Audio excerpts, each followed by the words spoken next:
YOLO! Today we're going to be looking at 10 of the most common myths about investing that are keeping people from getting started or that are slowing down their progress if they're already investing. And I've fallen victim to a few of the things on this list, and one of them literally cost me over $100,000 of potential profit that I could have made. But without any further ado, because I don't, let's get started. Myth number 1.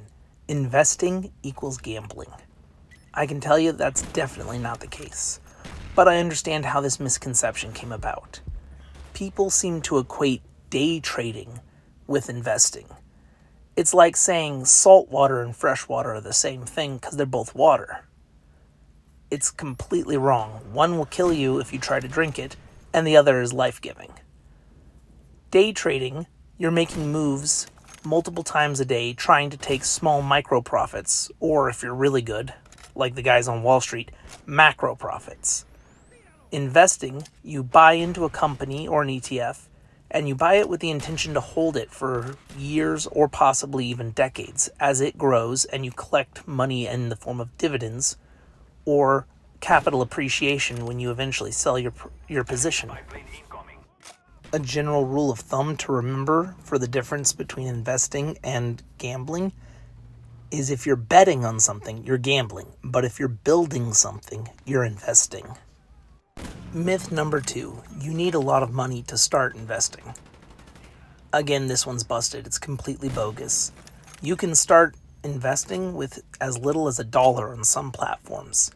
And the beauty of it is, with fractional shares, you don't need to be able to afford an entire piece of the pie.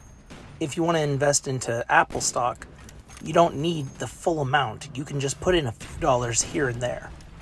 What a lot of people do is they DCA, dollar cost average. They pick a day of the week, typically Friday. They put in the same amount of money in the market every week, buy the stocks that they're interested in, and over time, their investments will balance out. I'm convinced that people who fall for this myth have never heard the story of Ronald Read. He was a gentleman from Vermont who worked his life as a gas station attendant and a janitor. He lived a humble lifestyle and invested what he could when he could, and by the time he passed away, I believe his account was about $8 million, working average to minimum wage jobs over the course of an entire lifetime. He didn't have $10,000 or $100,000 to drop all at once to get started. So you can start with pretty much any amount, as long as you're consistent and you pick good high-quality stocks to invest in. This next one is one that I've fallen for when I first started investing because I just didn't know any better back then. But myth number 3, higher returns equal a better investment. Now, on paper, it seems to make sense. If you're getting paid more in dividends or the share price is skyrocketing, then it must be something good to invest in. But we've all heard the saying, if something looks too good to be true, then it isn't. Some of the things that I fell for were dividend traps, where a stock would have a crazy high yield, and it would seem like a no-brainer not to put your money into it, only for the net asset value, the NAV, to be eroded away, and then you watch your total returns end up dipping into the negative, and you have to cut your losses and run at that point, even with your dividends reinvested. And for stocks that seem to jump up overnight, their value increases dramatically. If something goes up very quickly, it tends to go down even quicker. You're going to want to try and focus on something that's a little more stable for the long run. Myth number 4, timing the market is key. We've all heard the saying that time in the market beats timing the market. And that's true for the vast majority of people.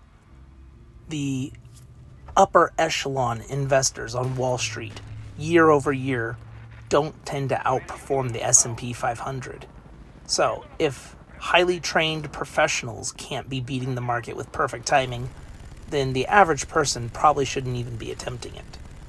However, historically, the stock market has increased by about 10% year over year. So if you just put your money into something solid and safe and left it there to grow, you'd be doing better than some of the elites. All of that being said, This myth is actually true. If you were able to get in at proper timing, you would beat the vast majority of the stock market and professionals. The two most recent examples I can think of are Trump's tariffs that he announced on Liberation Day caused the stock market to absolutely plummet. If someone had just started investing then and got in, they would have caught a rebound and have been set for massive growth, unlike anything that the average investor over time could do. But being able to predict macro events like that are so ridiculously rare that it's not worth really trying for the average person. The second most advantageous time to have started in recent history would be during the COVID pandemic. Most of the stock market had plummeted, so if you had started investing at that time when everything was down, you would be seeing monstrous returns right now. Myth number 5. The market always goes up. Now, historically, if you compare the market today to the market 10, 20, 30, 40, 50 years ago, it would seem to be true. But it's not always the case. The market does stay stagnant for some time or even go down. The people in the roaring 20s learned the hard way that the market doesn't always go up, and the Great Depression was born. Hundreds and thousands of people lost their livelihoods because of it, and the entire country slipped into one of the worst economic periods in its history. So, it's not a guarantee that you'll make money in the stock market. What's more likely is that at some point you will lose money in the stock market. But if you can hold out long enough and you invest in good solid stocks, you should be able to rebound from your losses with profit. Myth number 6. Past performance predicts future results. Now, this one on paper would make sense because when you look at a stock's graph chart, if they've been going up solidly year over year for the past 5-10 years, it would only make sense that they would continue to do well. However, some things can change in a business or an entire sector. Look at AI, for example. It's disrupting things at an unprecedented pace, shaking up the job market, which is already a little messed up to begin with. Massive change and development can completely crush certain businesses or sectors which aren't resistant to it. So if a business was doing well before, that doesn't mean that it's going to continue to do well. You never know what's going to happen in the future that could completely shift the economic status of what you're doing. An example would be the tariffs. Dozens to hundreds of businesses were sweating bullets when Trump started putting tariffs on China because they were able to buy cheap goods before and sell them for a ridiculous markup. Then they wouldn't have been able to if these tariff wars really started popping off. So, past performance doesn't always indicate future results. Myth number 7. Diversification means owning a lot of stocks. This is completely busted. There's no way that it can be true because if you own a lot of stocks in the energy sector and then the energy sector takes a massive hit, well, it doesn't matter how many dozens or hundreds of energy companies you're invested in, everything across the board in that zone is going to go down. Now, if you're invested in energy and you're invested in consumer goods and you're invested in real estate, then your consumer goods and your real estate will still do pretty well, but your energy will take a hit. Now, you don't have to have 30 or 40 different holdings to be diversified and sleep well at night. What's a much better thing to do would just be focus on ETFs. ETFs are an exchange-traded fund.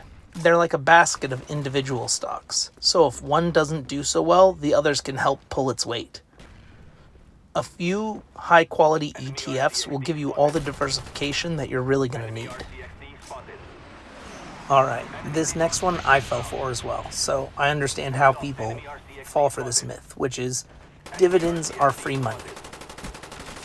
Well, as Warren Buffett says, there's no such thing as a free lunch. They are not free money. You do have to pay taxes on them.